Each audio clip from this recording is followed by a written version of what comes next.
Good day, everyone. We're all gathered here today to celebrate the life of another person who is very close and dear to my heart. You all know that being the only child and having no father in my side because he is working abroad.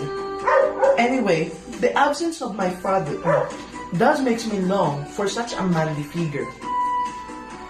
Or shall I say, a father or brother figure. God is truly great for giving me such a person. Not even the absence of my father, I am truly blessed to be surrounded with people who truly loves me. And one of those persons is celebrating his birthday today. So I would like to introduce to all of you one of the greatest uncles a nephew could ever have. I am sure no one will disagree if I told you that he has the looks of James Reid. Or even better, for me, he has the strength of Hercules. Because every time there's a manly work to be done, I always know who to call. Uncle Ryan. He can do a lot of stuff, from fixing our door, to fixing the toilet light, or doing more complicated work, such as fixing the great generator or getting my hair done. And yes, I didn't include my hair in the complicated stuff, for I believe that my hair is a complicated one.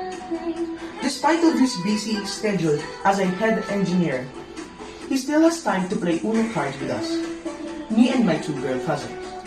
He is a man who knows to do the grocery and do the laundry as well. Tita Alex, you are such a lucky wife. Plus, he's a really great cook, next to my mom of course. Every Sunday, he prepares for us a bountiful meal for we gather every Sunday in their house during lunchtime. Lastly, he's a great driver. So for sure, someday, I will be a great driver, chef, engineer, and father as well. All thanks to one of my idols, the birthday celebrant for today. No other than my amazing uncle, Engineer Ryan Almazan. As you turn 36 this year, I wish you all the best.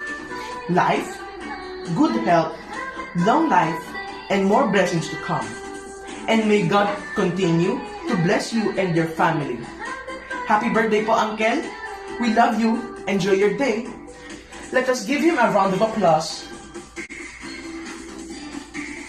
Uncle Ryan.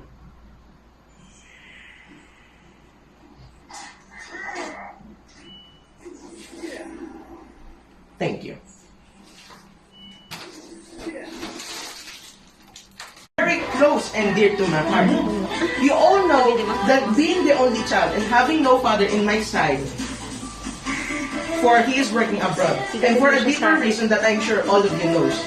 Is there anyone who doesn't know yet? Kindly raise your hand. Raise your hand. As I thought so. Anyway, the absence of my father does make me long for such a manly figure, or shall I say a father or brother figure. God is truly great for giving me such a person, that even in the absence of my father, I am truly blessed to be surrounded with people who truly loves me. And one of those persons is celebrating his birthday today. So I would like to introduce to all of you one of the greatest uncles a nephew could ever have. I am sure no one will disagree if I told that he has the looks of James Reid or even better. For me, he has the strength of Hercules. Because every time there is a manly work to be done, I always know who to call. Uncle Ryan. He can do a lot of stuff. From fixing our door, to fixing the toilet light, or doing much more complicated work such as fixing the generator or getting my hair done.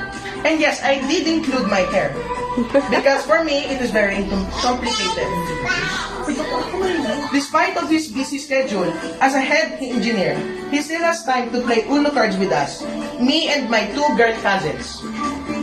He is a man who knows how to do the grocery and do the laundry as well. Tita Alex, you are such one lucky wife. She's a really great cook. Next to my mom, of course. And every Sunday, he prepares for us a bountiful meal. For we gather every Sunday in their house during lunchtime. Lastly, he is a great driver. So for sure, someday, I will be a great driver, chef, engineer, and father as well. All thanks to one of my idols. the birthday celebrant for today. No other than my amazing uncle, Engineer Ryan Almazan. As you turn 36 this year, I wish you all the best in life. Good health, long life, and more blessings to come. And may God continue to bless you and your family.